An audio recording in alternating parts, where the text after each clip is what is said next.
It started like any other audition.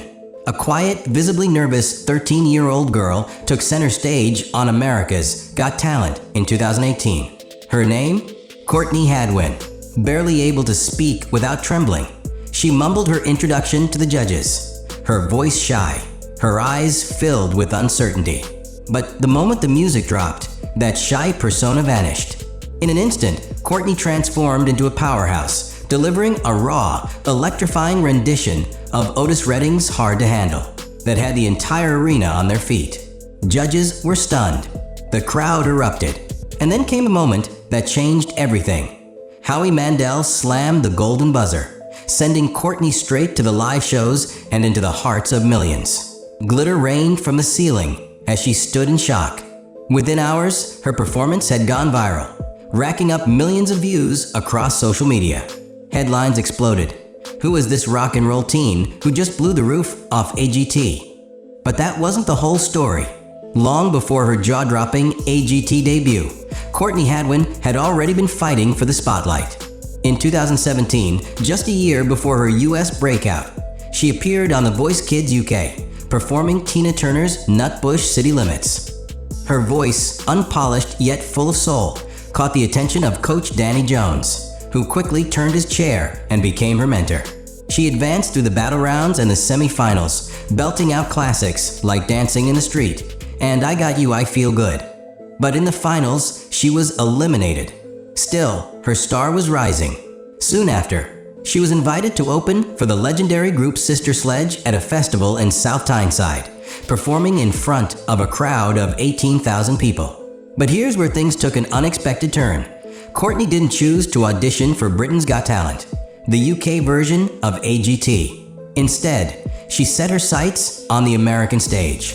When asked why, she didn't hesitate. We wanted to do America's Got Talent because it's the biggest show in the world and where all my idols are from. And her family believed the US would embrace her in a way the UK never did.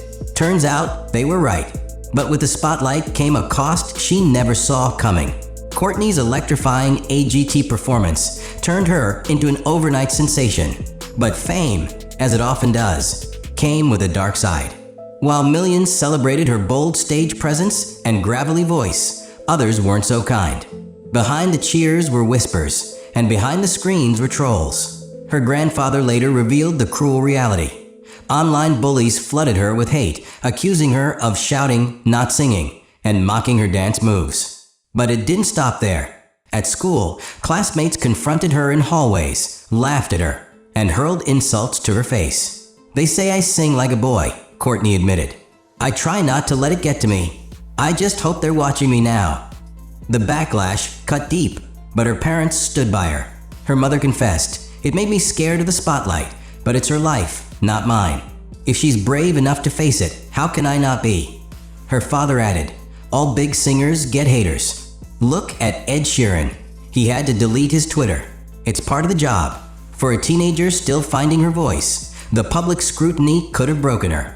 While Courtney didn't win America's Got Talent, the title went to magician Shin Lim.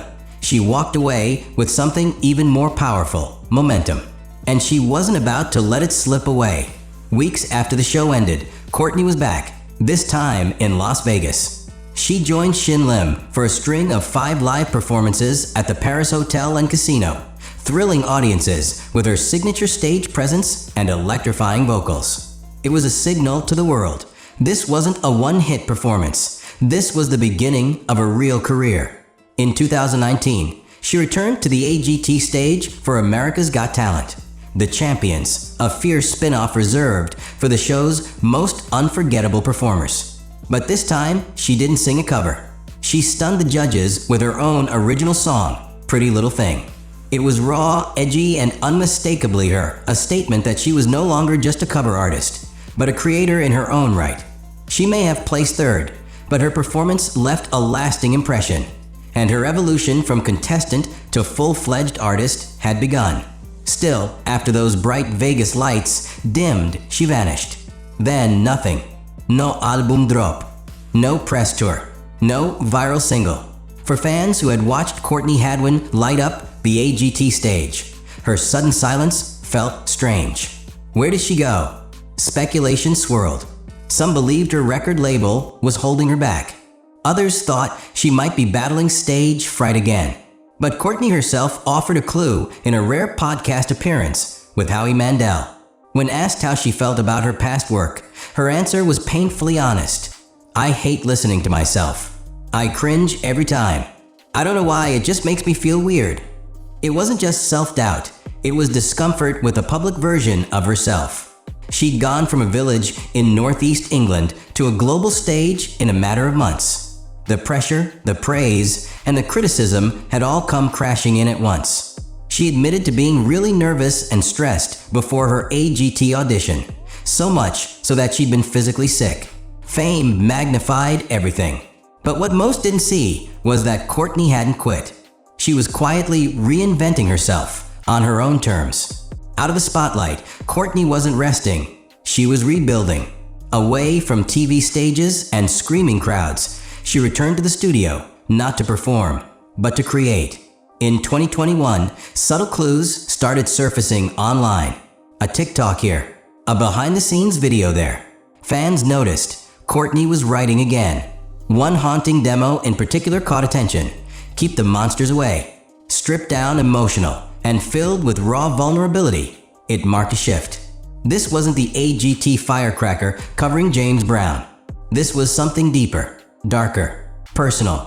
She kept fans guessing. No flashy announcements. No release dates. Just glimpses, snippets of studio sessions, handwritten lyrics, and grainy vocals captured on her phone. It was clear, Courtney was taking control of her sound. No label interference. No forced image. And the biggest rumor of all? A reported collaboration with legendary producer Max Martin, the man behind hits for Britney Spears and The Weeknd. Nothing confirmed, but whispers spread quickly. She wasn't rushing this next chapter. She was crafting it. And then, without warning, everything changed. When Courtney reappeared, she was unrecognizable by design. The once shy teen with brown waves was now bold, fearless, and bright red. Her new hair wasn't just a style choice, it was a declaration.